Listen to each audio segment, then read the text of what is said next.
Welcome to the Cocktail Coup. I know it's been a few months since I've made an episode. I've been terribly busy. I got a full-time job, so I don't have as much time to make videos. And the fact is, this might be the last episode filmed here at the Lucchini Lounge. Now, Lucchini Lounge is just the name of my home bar, and Lucchini in Hawaiian means Justin. Everybody knows how much I love tiki. I love all cocktails. And I'm trying to think of a new name if and when that happens. Again, everybody knows I love tiki, and I even bought this tiki gin because I've been on a gin kick. This is from New Zealand, and it's flavored with yen ben lemons, but it's only about 80 proof. So I retreated back to some simpler cocktails from a somewhat simple or not so simpler time, and ones that are more boozy and straightforward, namely the Martini. So as you can see, I bought a number of different gins, but I did buy a tiki gin, and this is called Lighthouse Gin from New Zealand, and it's flavored with yen ben lemons. Now up front, you really get that beautiful lemon citrus taste, but like with most low proof or 80 proof gins, you get the flavor up front, but then it just drops off, becomes bitter, and even slightly strange aftertaste. And I found that with Lighthouse, I found that with Volcanic from Spain, and the American Aviation. Ironically, again, they're all 80 proof. And what I'm finding with the higher proof gins that are 94, 95, up to 97%, they have more flavor. You get the extra alcohol, but you're also getting a more bold flavor. This one was interesting, Henrik's Midsummer Solstice. And when I tasted this in a martini, it was too floral for me. I felt like I was almost drinking a potpourri martini. And that reminded me of a drink I had several years back with my friend Garrett Richard when I interviewed him for Exotica Modern magazine. Slowly Shirley was a speakeasy in a bar in Manhattan that closed during the pandemic.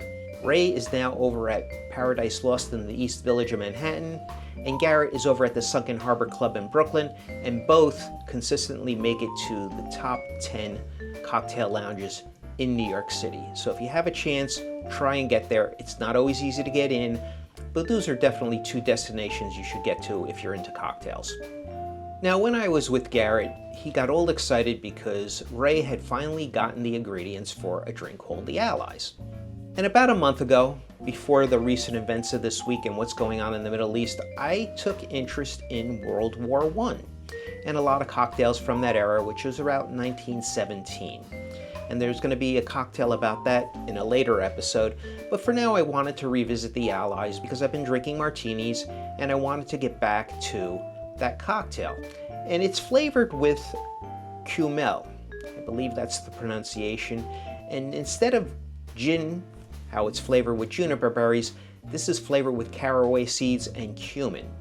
But in this drink, you're just going to use like a drop of the Coup, because basically it's just a martini with Coup.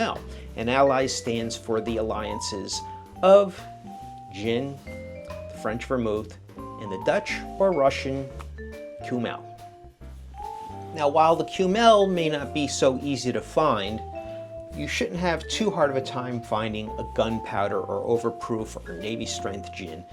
And this one he had was Perry's Tot, which is produced in Brooklyn, and this is 57% alcohol, which means it's about 114 proof, so pretty strong. So you definitely don't want one of these weaker gins in there. You definitely want a full proof gin, an overproof gin. If you can't get one, I suppose Tanqueray 10 London Dry Gin could work. And if you cannot find Coup, perhaps you go and you find one of those flavored vodkas or flavored gins that profile something similar to Coup. There's so many different gins out there now. They're flavored with all sorts of things. Honestly, it's kind of disappointing because now it's headed in the direction of vodka, where they just started flavoring vodka with everything from cotton candy to pickles to oysters even. And I didn't hear too many good things about the oyster flavored vodka. But today we are going to make the Allies. Now, I don't have a fancy cocktail glass like they used, or one that's antique, but a regular cocktail coupe will be just fine. And simply you want 1.5 ounces of gin, 1.5 ounces of dry or white vermouth, and just a splash, I mean like a quarter of a teaspoon or an eighth of an ounce of the Coup. Again, if you cannot find the Coup, try and infuse some vodka with caraway seeds. Now, the other thing about martinis is every time you change one of the components, it gets a new name. For example, classic gin martini typically gets olives. If you put a black olive in it, it becomes a Gibson. If you put an onion in it, they call it something else. And if you change the gin for vodka, then they call it a kangaroo. This cocktail doesn't get a garnish. This was World War II. These were poor times. Most of the world was in a depression. And so this simply gets no garnish at all. And let's give it a taste. Cheers. Yeah, you get the strength of that overproof or Navy strength gin. You get the herbaceousness from the Coup, and of course the vermouth is there. Use fresh vermouth or it's going to taste very, very different and not to your liking.